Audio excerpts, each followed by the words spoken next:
ನಮಸ್ಕಾರ ಸ್ನೇಹಿತರೆ, ಕುತೂಹಲ ವಿಜ್ಞಾನ ಪುಸ್ತಕ 8ನೇ ತರಗತಿ 2ನೇ ಪಾಠ ಅಗೋಚರ ಜೀವ ಜಗತ್ತು ನಮ್ಮ ಬರಿಗಣ್ಣಿನ ಆಚೆ. ಈಗಾಗಲೇ ಈ ಪಾಠದಲ್ಲಿ ನಾವು ಸರಳ ಮಸೂರದಿಂದ ಸೂಕ್ಷ್ಮದರ್ಶಕದ ಬೆಳವಣಿಗೆ, ಈರುಳ್ಳಿಯ ಪೊರೆ ಮತ್ತು ಕೆನ್ನೆಯ ಒಳಭಾಗದ ಜೀವಕೋಶಗಳ ವೀಕ್ಷಣೆ, ಸಸ್ಯ ಮತ್ತು ಪ್ರಾಣಿ ಜೀವಕೋಶದ ರಚನೆ, ಜೀವಕೋಶಗಳ ಆಕಾರ ಮತ್ತು ರಚನೆಯಲ್ಲಿನ ವ್ಯತ್ಯಾಸ ಮತ್ತು ಜೀವಿಯ ದೇಹದಲ್ಲಿನ ಸಂಘಟನೆಯ ಮಟ್ಟಗಳು ಈ ಕುರಿತು ತಾವು ಈ ವಿಡಿಯೋದ ಮೂಲಕ ಅಭ್ಯಾಸವನ್ನ ಮಾಡಿರ್ತೀರಾ. ತಾವು ಆ ವಿಡಿಯೋ ನೋಡಿಲ್ಲ ಅಂದ್ರೆ ಡಿಸ್ಕ್ರಿಪ್ಷನ್ ದಲ್ಲಿರುವಂತಹ ಲಿಂಕ್ ಇಂದ ಆ ವಿಡಿಯೋವನ್ನ ತಾವು ನೋಡಬಹುದು. ಇನ್ನು ಈ ವಿಡಿಯೋದಲ್ಲಿ ನಾವು ಸೂಕ್ಷ್ಮ ಜೀವಿಗಳ ಬಗ್ಗೆ ಹೆಚ್ಚಿನ ಒಂದು ಮಾಹಿತಿಯನ್ನ ತಿಳ್ಕೊಳ್ಳೋಣ. ಸ್ನೇಹಿತರೆ, ಈಗಾಗಲೇ ನಾವು ಈರುಳ್ಳಿಯ ಪೊರೆಯಲ್ಲಿರುವಂತಹ ಜೀವಕೋಶ ಮತ್ತು ಬಾಯಿಯ ಕೆನ್ನೆಯ ಒಳಭಾಗದಲ್ಲಿರುವಂತಹ ಜೀವಕೋಶವನ್ನ ನೋಡಿದ್ದೇವೆ. ಇನ್ನು ನಿಂತ ನೀರು ಅಥವಾ ಕೊಳದ ನೀರಿನಲ್ಲಿರುವಂತಹ ಸೂಕ್ಷ್ಮ ಜೀವಿಗಳನ್ನ ಸೂಕ್ಷ್ಮದರ್ಶಕದಲ್ಲಿ ಯಾವ ರೀತಿ ನೋಡಬಹುದು ಅನ್ನೋದನ್ನ ತಿಳ್ಕೊಳ್ಳಿಕ್ಕೆ ಇಲ್ಲೊಂದು ಚಟುವಟಿಕೆಯನ್ನ ಕೊಟ್ಟಿದ್ದಾರೆ. ಚಟುವಟಿಕೆ 2.4. ನಾವೀಗ ಕೊಳದ ನೀರು ಅಥವಾ ನಿಂತ ನೀರನ್ನು ಗಮನಿಸೋಣ ಅಂತ ಕೊಟ್ಟಿದ್ದಾರೆ. ಮತ್ತೇನ್ ಮಾಡಬೇಕು, ಒಂದು ಪಾತ್ರೆಯನ್ನ ತೆಗೆದುಕೊಂಡು ಅದರಲ್ಲಿ ಕೊಳದ ನೀರು ಅಥವಾ ನಿಂತ ನೀರನ್ನ ಶಿಕ್ಷಕರು ಅಥವಾ ಹಿರಿಯರ ಸಹಾಯದಿಂದ ಸಂಗ್ರಹಿಸಬೇಕು. ನೇರವಾಗಿ ತಾವು ಕೆರೆಯಿಂದ ಅಥವಾ ಕೊಳದ ನೀರನ್ನ ತೆಗೆದುಕೊಂಡು ಬರ್ಲಿಕ್ಕೆ ಹೋಗಬಾರದು. ಯಾಕಂದ್ರೆ ಇದು ಸ್ವಲ್ಪ ಅಪಾಯಕಾರಿಯಾಗಿರುವುದರಿಂದ ಶಿಕ್ಷಕರು ಅಥವಾ ಹಿರಿಯರ ಒಂದು ಸಮ್ಮುಖದಲ್ಲಿ ಈ ಒಂದು ನೀರನ್ನು ತಾವು ಸಂಗ್ರಹ ಮಾಡಬೇಕು. ಹನಿಕವನ್ನ ಬಳಸಿ ಈಗಾಗಲೇ ಕೊಳದ ನೀರನ್ನು ನಾವೇನ್ ತಂದಿರ್ತೇವಲ್ಲ, ಆ ನೀರಿನ ಒಂದು ಹನಿಯನ್ನ ಸ್ಲೈಡ್ ಮೇಲೆ ಹಾಕಿ ಸ್ಲೈಡ್ ಮೇಲೆ ಒಂದು ಕವರ್ ಸ್ಲಿಪ್ ಅನ್ನ ಅಳವಡಿಸಿಕೊಂಡು ಅದನ್ನ ಸೂಕ್ಷ್ಮದರ್ಶಕ ಅಥವಾ ಫೋಲ್ಡ್ ಸ್ಕೋಪ್ ಅಡಿಯಲ್ಲಿ ವೀಕ್ಷಿಸಬೇಕು. ನಂತರ ಸೂಕ್ಷ್ಮದರ್ಶಕದ ಮೂಲಕ ವೀಕ್ಷಿಸಿದಾಗ ಆ ಒಂದು ಕೊಳದ ನೀರು ಅಥವಾ ನಿಂತ ನೀರಲ್ಲಿ ಕಂಡು ಬರುವಂತಹ ಸೂಕ್ಷ್ಮ ಜೀವಿಗಳನ್ನು ನಾವಲ್ಲಿ ವೀಕ್ಷಣೆ ಮಾಡಬಹುದು. ಅದು ಹೇಗಿರ್ತದೆ ಅಥವಾ ಈ ಚಟುವಟಿಕೆ ಹೇಗೆ ಮಾಡಬೇಕು ಅನ್ನೋದಕ್ಕೆ ಒಂದು ಚಿಕ್ಕ ವಿಡಿಯೋ ಇದೆ, ಅದನ್ನು ನೋಡ್ಕೊಂಡು ಬರೋಣ. Let us collect some stagnant pond water. Place a single drop on a glass slide. Gently place a cover slip over it. Now let's observe it under the microscope. Wow, look at these tiny organisms. ನೋಡಿದ್ರಲ್ಲ ಸ್ನೇಹಿತರೆ, ಯಾವ ರೀತಿ ಕೊಳದ ನೀರಿನಲ್ಲಿ ಸೂಕ್ಷ್ಮ ಜೀವಿಗಳು ಇರ್ತದಂತ. So ಹಾಗಾದ್ರೆ ಆ ಕೊಳದ ನೀರಿನಲ್ಲಿ ಇರುವಂತಹ ಪ್ರಮುಖ ಸೂಕ್ಷ್ಮ ಜೀವಿಗಳು ಯಾವುದಂದ್ರೆ ಸಾಮಾನ್ಯವಾಗಿ ಕಂಡುಬರುವಂತದ್ದು ಪ್ರೋಟೋಜೋವಾ, ಉದಾಹರಣೆ ಅಮೀಬಾ. ಈ ರೀತಿಯಾದ ರಚನೆಯನ್ನ ಅಮೀಬಾ ಹೊಂದಿರ್ತದೆ. ಚಿತ್ರದಲ್ಲಿ ತಾವು ನೋಡಿರ್ತೀರಿ. ಇದು ಏಕಕೋಶ ಜೀವಿಯಾಗಿದ್ದು ಸ್ವತಂತ್ರವಾಗಿ ಚಲಿಸುವಂತದ್ದು ಮತ್ತೆ ನಿರ್ದಿಷ್ಟ ಆಕಾರವನ್ನು ಹೊಂದಿಲ್ಲ. ಅದಕ್ಕೆ ನಾವು ಅನಿಯತ ಆಕಾರ ಹೊಂದಿದೆ ಅಂತ ಕರಿಬಹುದು.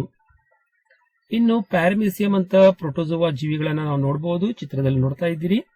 ಇದು ಕೂಡ ನೀರಲ್ಲಿ ಕಂಡು ಬರುವಂತಹ ಒಂದು ಏಕಕೋಶ ಜೀವಿ. ಒಂದು ಸ್ಥಳದಿಂದ ಮತ್ತೊಂದು ಸ್ಥಳಕ್ಕೆ ಚಲಿಸುವಂತ ಜೀವಿಯಾಗಿದೆ ಮತ್ತು ಈ ರೀತಿ ಚಲನೆ ಮಾಡಲಿಕ್ಕೆ ಅದರ ದೇಹದ ಮೇಲೆ ಲೋಮಾಂಗಗಳು ಅನ್ನುವಂತ ರಚನೆಗಳು ಇರ್ತದೆ. ನಂತರ ಶೈವಲಗಳು ಅಲ್ಲಿ ಸಾಮಾನ್ಯವಾಗಿ ಕಂಡುಬರುವಂತದ್ದು. ಇಲ್ಲಿ ತಾವು ನೋಡ್ತಾ ಇದ್ದೀರಲ್ಲ, ಶೈವಲಕ್ಕೆ ಒಂದು ಉದಾಹರಣೆ ಆಗಿರುವಂತಹ ಫ್ಲಮಿಡೋಮೋನಾಸ್ನ ಚಿತ್ರವನ್ನು ಕೊಟ್ಟಿದ್ದಾರೆ. ಇದು ಕೂಡ ಏಕಕೋಶ ಜೀವಿ. ಹಸಿರು ವರ್ಣಕ ಉಪಸ್ಥಿತಿಯಿಂದಾಗಿ ಅದು ಹಸಿರು ಬಣ್ಣದಲ್ಲಿ ಕಾಣಿಸ್ತದೆ.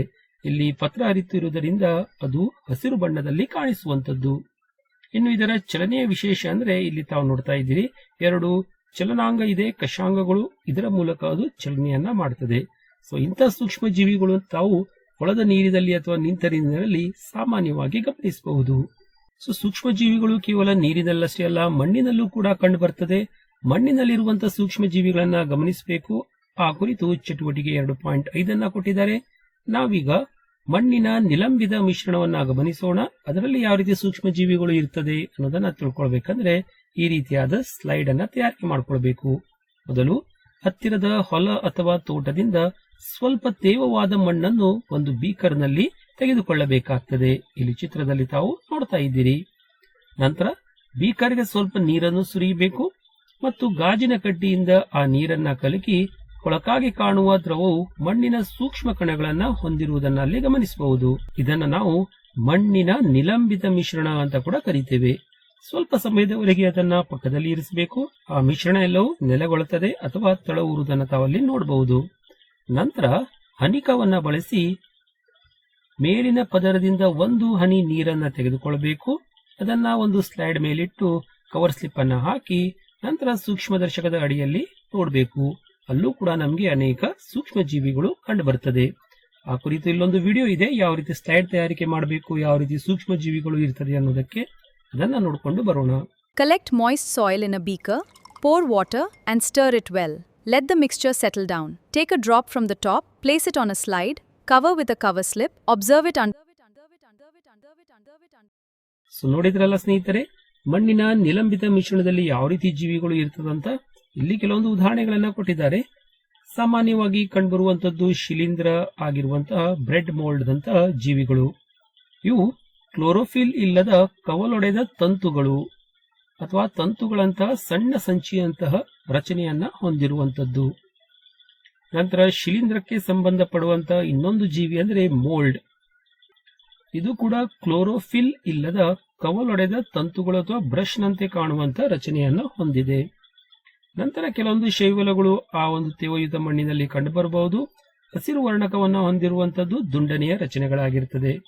ನಂತರ ಎಲ್ಲಾ ಕಡೆ ಕಂಡುಬರುವಂತಹ ಬ್ಯಾಕ್ಟೀರಿಯಾಗಳು, ಅವು ದುಂಡಾಕಾರ ಇರಬಹುದು, ಅರ್ಧ ವಿರಾಮ ಚಿಹ್ನೆ ಆಕಾರ ಇರಬಹುದು, ಸುರುಳಿ ಆಕಾರ ಇರಬಹುದು ಅಥವಾ ದಂಡಾಕಾರದ ಒಂದು ರಚನೆಯನ್ನ ಹೊಂದಿರುತ್ತದೆ.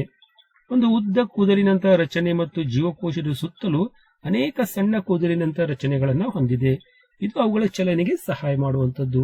ಸೊ ಇಂಥ ಅನೇಕ ಸೂಕ್ಷ್ಮ ಜೀವಿಗಳು ಮಣ್ಣಿನ ನಿಲಂಬಿತ ಮಿಶ್ರಣದಲ್ಲಿ ತಾವು ಸೂಕ್ಷ್ಮದರ್ಶಕದ ಮೂಲಕ ನೋಡಬಹುದಾಗಿದೆ.